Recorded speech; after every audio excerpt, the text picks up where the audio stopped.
introduce our next speaker? Yes, I will introduce Dr. Guan, who is available online, I guess. He will be talking on cranioplasty with customized implant and surgical approaches from West China Hospital in Sichuan University. Dr. Guan has been working in the field of neurosurgery for nearly 30 years. He specializes in complex craniocerebral trauma and post-traumatic complications, CSF disorders, and trauma of the middle and anterior skull base. Dr. Guan is the chairman of the Trauma Committee at Sichuan Medical Association. He's the chairman of Nerve Damage and Repair Committee at the Sichuan Physiological Science Association and is a member of various academic associations. He's a leader in his field and has been invited to speak at several domestic and international conferences, has published over 50 peer-reviewed articles in scientific journals, including neurology and brain research, and is the invited reviewer for several journals. Dr. Guan, please. Yeah. Dear President, dear British neurosurgeons, good morning. I'm Dr. Guan Junwen from the Department of the Neurosurgery, West China Hospital of Sichuan University. It's a great pleasure for me and my team have been invited to attend the 2022 British Neurosurgeon Annual Conference.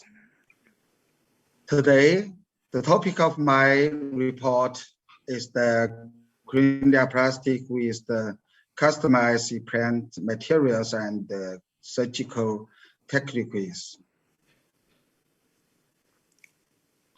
I'm going to talk about three parts of this report. The first part is the characteristic of the cranioplasty material in China.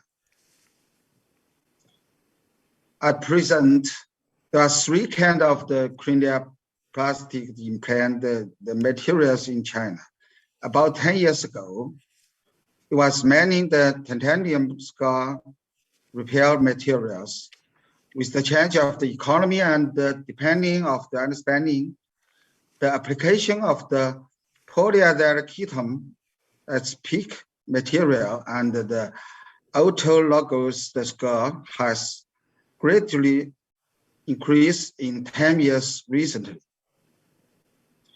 It is precisely because of its wide application that the shortcoming of the titanium the materials are more easily exploited. For example, the fast head conduction not taut enough, the stimulation to the scalp not fit tightly at all. Our team published the relevant cohort retrospective article in the 2018, and the surgical methods represented by the application of the titanium, the material is named the covered cranioplasty. Correspondingly, the surgical methods represented by the PEEK material is named embedded cranioplasty. The article is about a large multiple center retrospective research. The outcome showed that the PEEK is better than the titanium mesh in terms of the post-operative new sutures, implant exposure, reoperation, and the overall complications. And moreover, the cosmetic satisfaction of the PEEK is better than the titanium mesh, obviously. The international consensus statement on post-traumatic cranioplasty, which was published in the 2021, also cited the conclusion of our team's article. Due to the characteristics of the metal and the limitation of the covered cranioplasty, the titanium mesh is easy to explore and more other defects, for example, implant exposure and escaped bumps. This is type picture of the titanium exposed. And it is also the typical case. The patient's skull defect was repaired with the titanium mesh for half a year. A headache occurred, but was the activity in the sun for about 40 minutes. The next day, the right forehead repaired the area, began to feel the burning and the blisters. In addition, I'm going to talk about 3 parts of this report. The first part is the characteristic of the cranioplasty material in China. At present, there are 3 kinds of the cranioplastic implant, the materials in China. About 10 years ago, it was mainly the titanium skull repair materials. With the change of the economy and depending of the understanding, the application of the polyethyl ketone as peak material and the autologous skull has greatly increased in 10 years recently. It is precisely because of its wide application that the shortcoming of this is a type picture of the titanium exposed. And it is also the typical case. The patient's skull defect was repaired with the titanium mesh for half a year. A headache occurred, but was the activity in the sun for about 40 minutes. The next day, the right forehead repaired the area, began to feel the burning and the blisters. In addition, due to the characteristic of the peak and the embedded the cranioplasty, the peak was shielded seamless joint with the edge of the defective skull. Whether viewed from the actual coronal and the sagittal position. Since the material of the peak is close to the skull itself, so far we have not found a scalp burn caused by the head conduction. This is also a typical, the male man 38 years ago suffered from a car accident. After 3 months of the decompressive craniectomy, the cranioplasty with the peak was performed. From the CT scan, we can see that these patients not only has the skull defect, but also have the anterior and the posterior skull defect with uneven paths.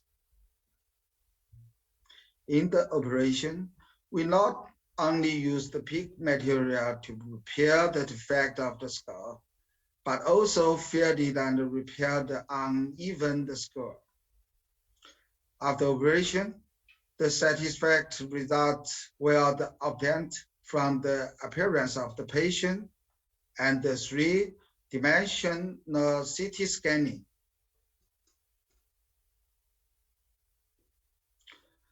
Although peak materials can solve some problems, there will still be problems in the cranial facial defects on the special location.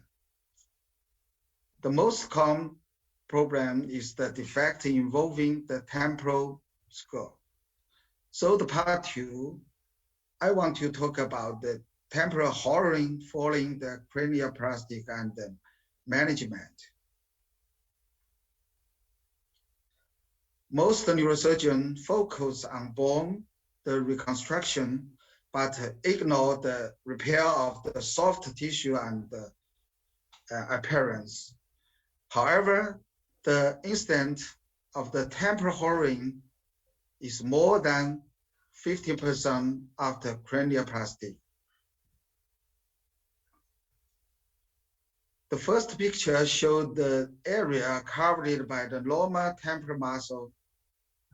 However, the certain degree of the atrophy temporal muscle in surgery will be found.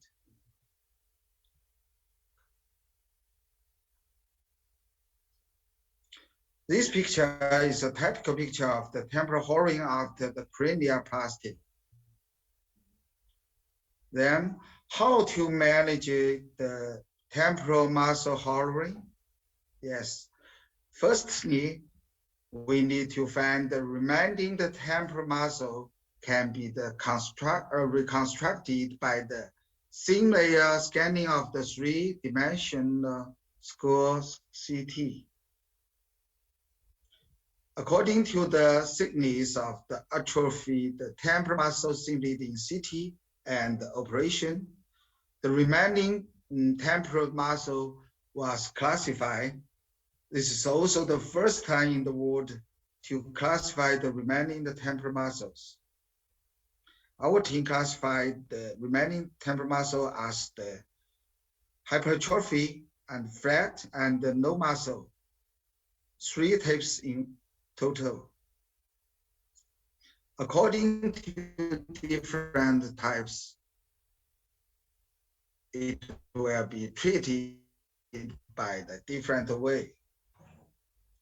For hypertrophic type, we adopt the surgical methods that the L-shaped incision was made with the dips along the superficial layer of the muscle through the incision of the hypertrophic, the temporal muscle, reflection of the 2 layers of the temporalis anterior superiorly mimicked the muscle's original anatomy.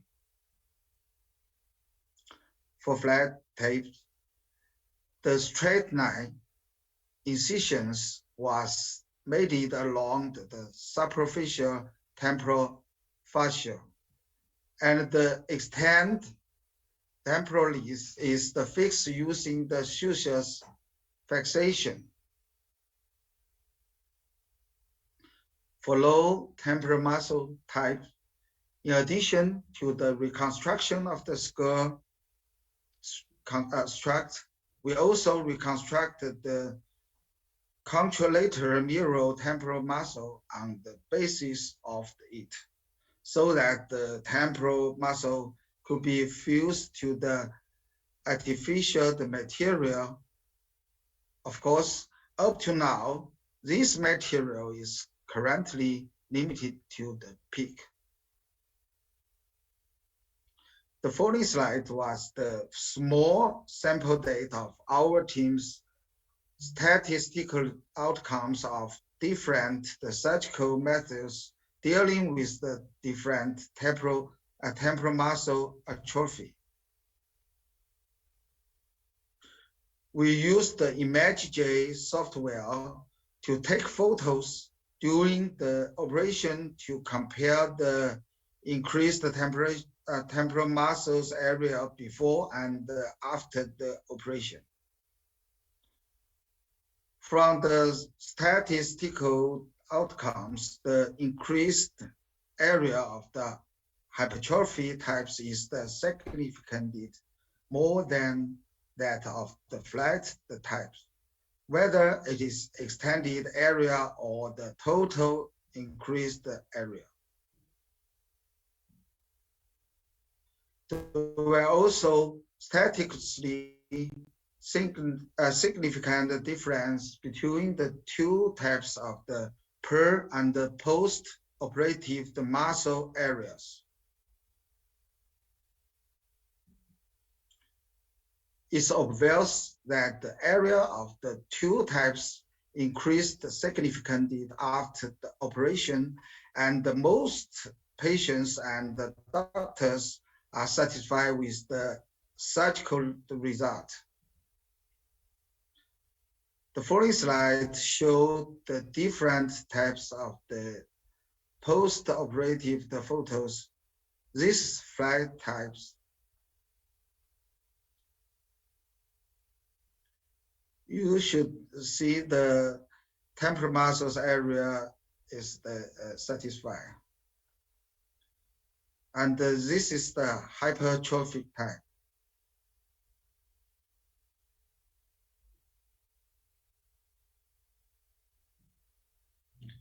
The last is no muscle type.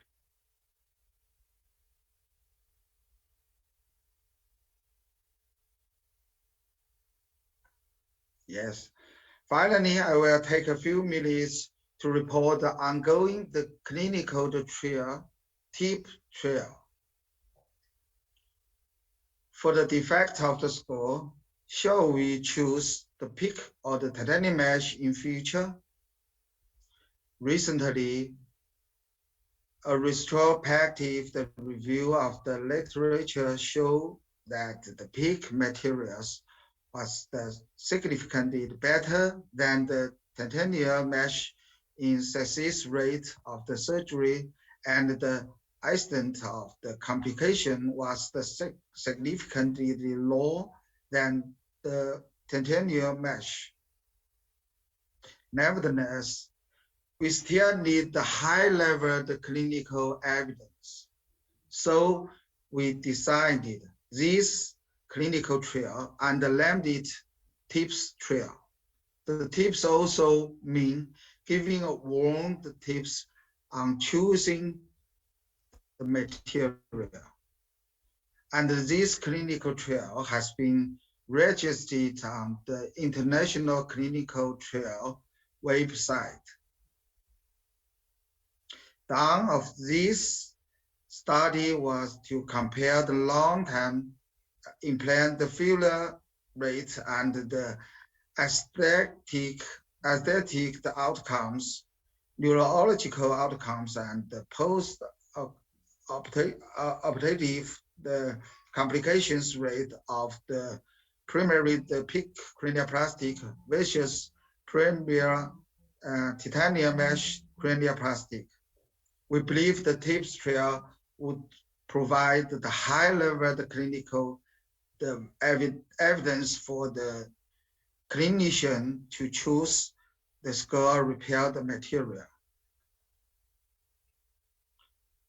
The ethical application of this clinical trial has been revealed by the Medical Ethics Committee of West China Hospital of Sichuan University, and the protocol have been published in Journal of the BMJ Open.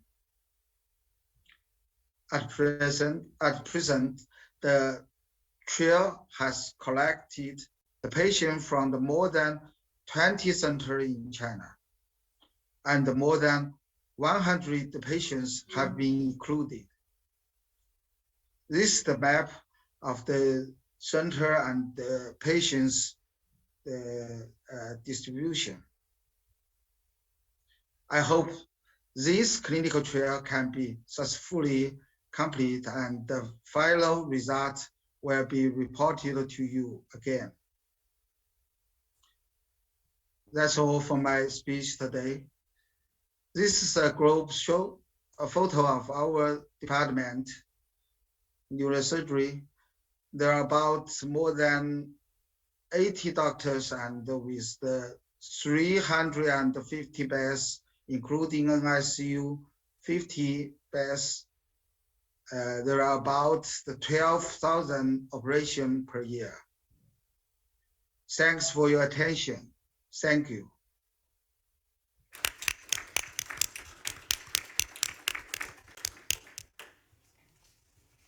Okay.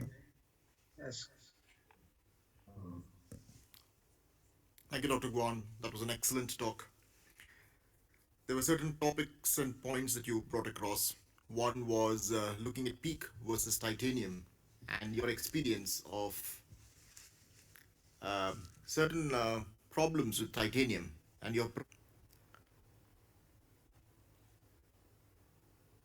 No, not only use the PEEK or the titanium mesh. In China, we choose the cranioplastic material according to the patients, the economy and the 资源怎么了？看一看。And the wearings, yeah. Right. So the presumption is the titanium is cheaper and PEEK is more expensive. Would that be right?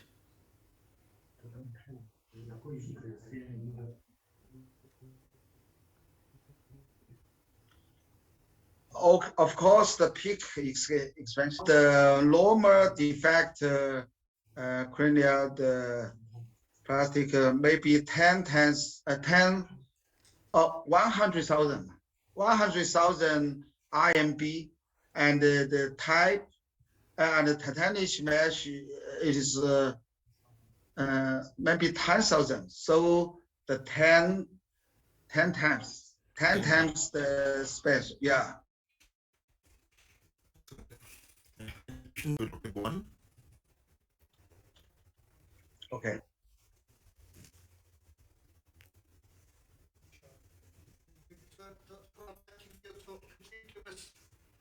Your views, please, on the timing of cranioplasty, when we should be performing cranioplasty. Is it weeks or months after the original surgery?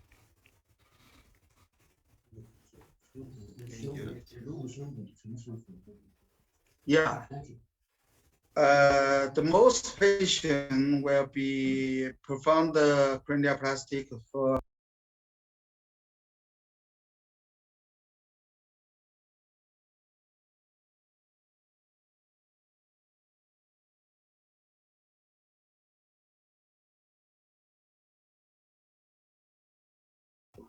be late or the maybe the long time. Yeah. Thank you. Any other questions?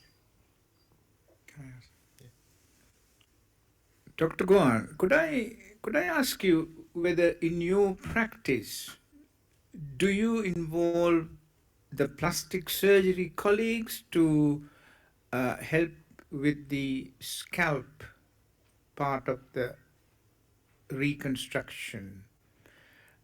My experience is that a lot of these operations originally when the bone is moved are done for in emergency situations, and the tissue handling is the main theme is of getting the bone off, reducing the pressure acutely. So what is your experience in terms of the scalp and the problems that you face?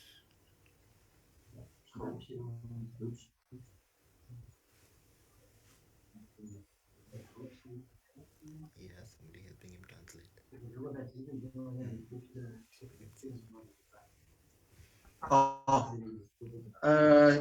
If the emergency situation of the escape the defect, is that question? So yeah.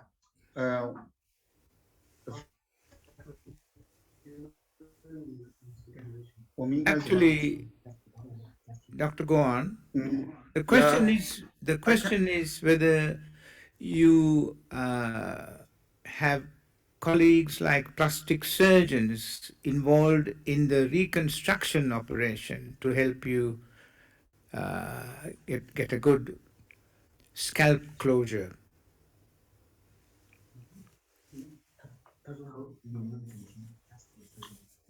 Yeah,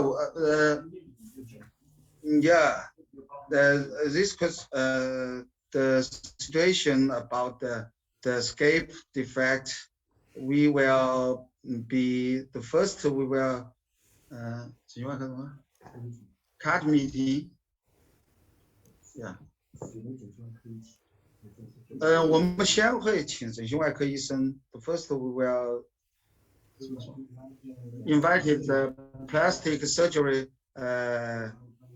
to treat the escape of the defect, and then maybe after half year, we will do the cranioplastic after the first operation. Yeah. Thank you.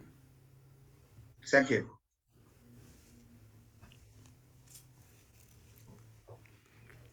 Does anyone have questions going back to the dural closure talk? Traditionally,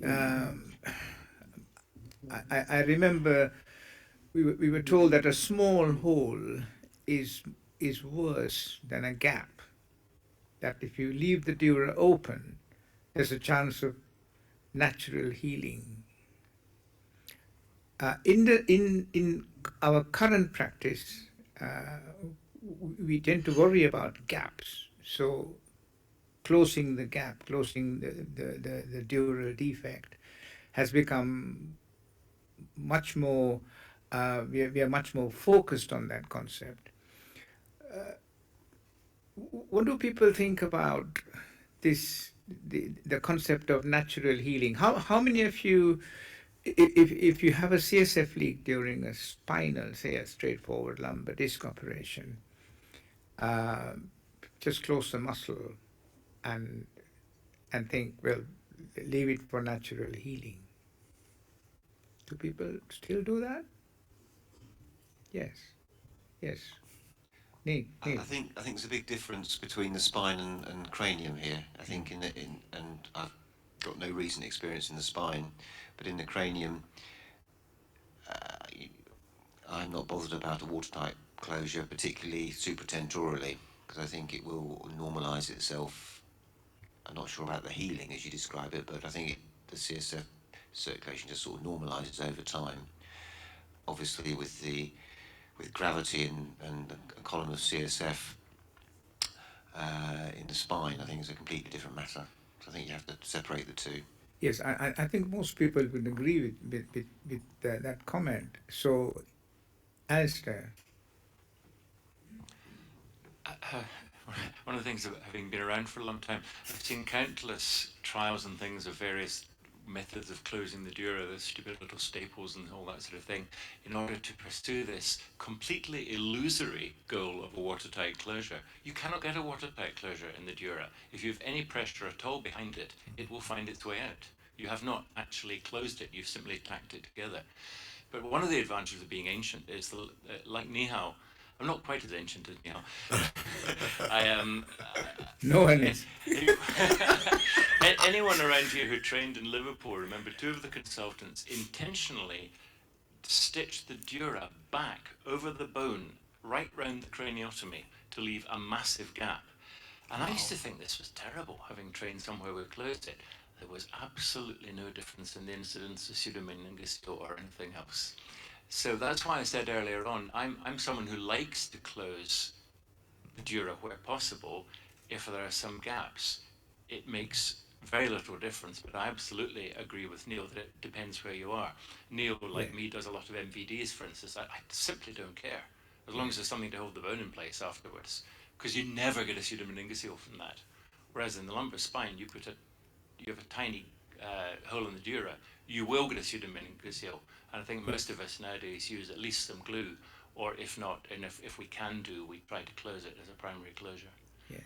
Well, an interesting analogy and extension of what you said is the Chiari, foramen magnum decompression, where people who do, and I do that, the classical Bernard Williams operation, you open the dura widely and create a pseudomeningocele. And the number of times, a few times, I've tried the Neuroplasty, I've had more problems with CSF leak than with leaving the dura open. Big hole. Any other comments before we close the session? Rick?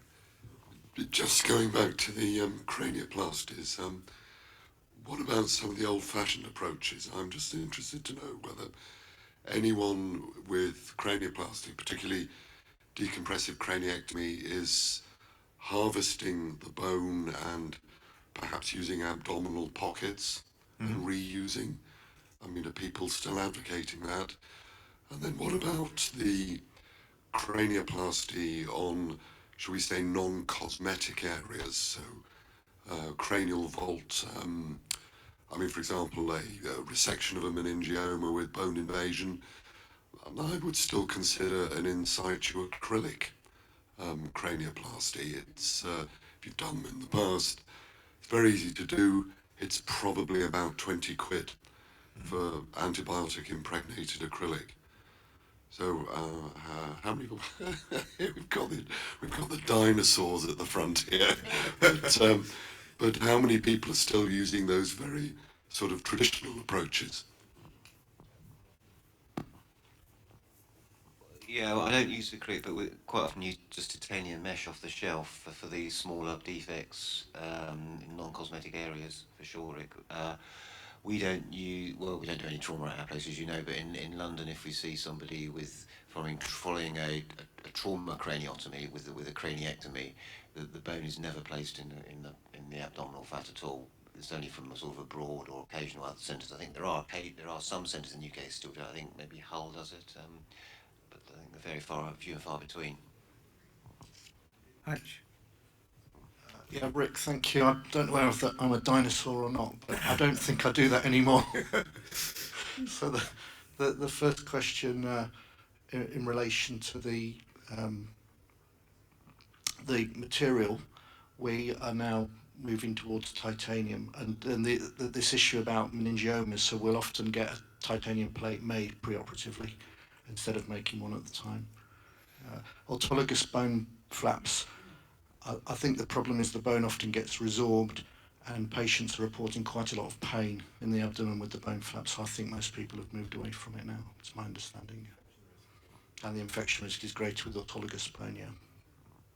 Hutch, in your experience, because decompressive craniectomy is now a much more common scenario, what advice would you give in terms of the emergency setting where bone is being removed? Are there any precautions or techniques that you would recommend in that initial operation, which will subsequently be of help? Yeah, I mean, I think it's interesting in terms of following the craniectomy and the cranioplasty operation, that can be quite a struggle with adhesions, and we're putting layers of, at least one layer of Surgicel underneath the flap to create that easier cranioplasty plane, and there may be a role for these newer dural substitutes to do that, to make the cranioplasty easy. We're also going for earlier cranioplasties, so there is a plane already there. And we've currently randomised a few patients into a pilot study of timing of cranioplasty. I think there's a perception that early cranioplasty may be associated with higher infection rate. I don't actually think that's true. And certainly the patients benefit in terms of headache and better rehabilitation if you get the skull reconstructed earlier. Thank you. Of Well, of the cranioplastic materials, would you prefer a titanium or a PEEK? So we tend to go for titanium, and we 3D print the plate now, so you can model it on the other side, actually use titanium powder and scintillate it, and the printer will make it, and they're a really good fit.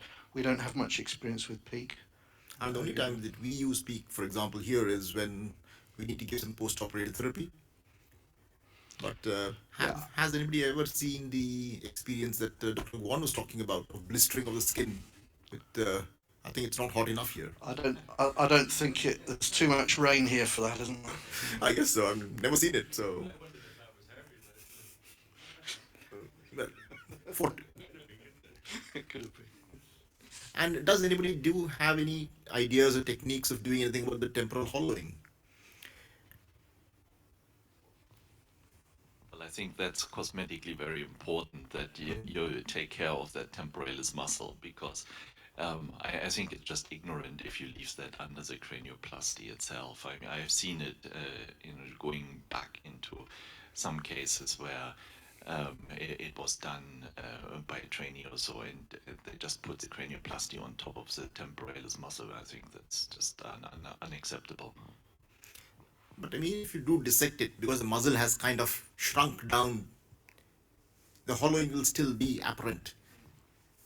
Yeah, you just can only repair what you can repair. What has atrophied, you can't make up. So, but you need to prep it off, and you need to put it on top of the cranioplasty, and you need to take special care to try to get a good cosmetic result. I think that's very important. So, please. I'm just interested, Hutch, in your work about the timing of cranioplasty, because one of the problems that you run into if you leave it very late is the scalp recession and shrinkage. And you can get yourself awful difficulties imagining that you can reconstruct symmetrically. And you get there with your titanium implant, and you suddenly realize you've got a 2 centimeter deficit in terms of skin cover. So that might be another important factor. So that's a tricky problem to handle. And sometimes I've deliberately accepted that you'll have to have a suboptimal reconstruction to avoid compromising the scalp flap. And I agree with Nihal. I mean, we frequently have the assistance of our plastic surgeons, and some of these cases you will have to look at rotation flaps and pericranial skin grafting to get decent cover. Yes. I think the longer you wait, the more likely you get a scalp issue. Okay. So I think it's been a very interesting and thought-provoking session. Thank you all for attending, and thank you for the 2 speakers for their excellent presentations. Thank you. Thank you.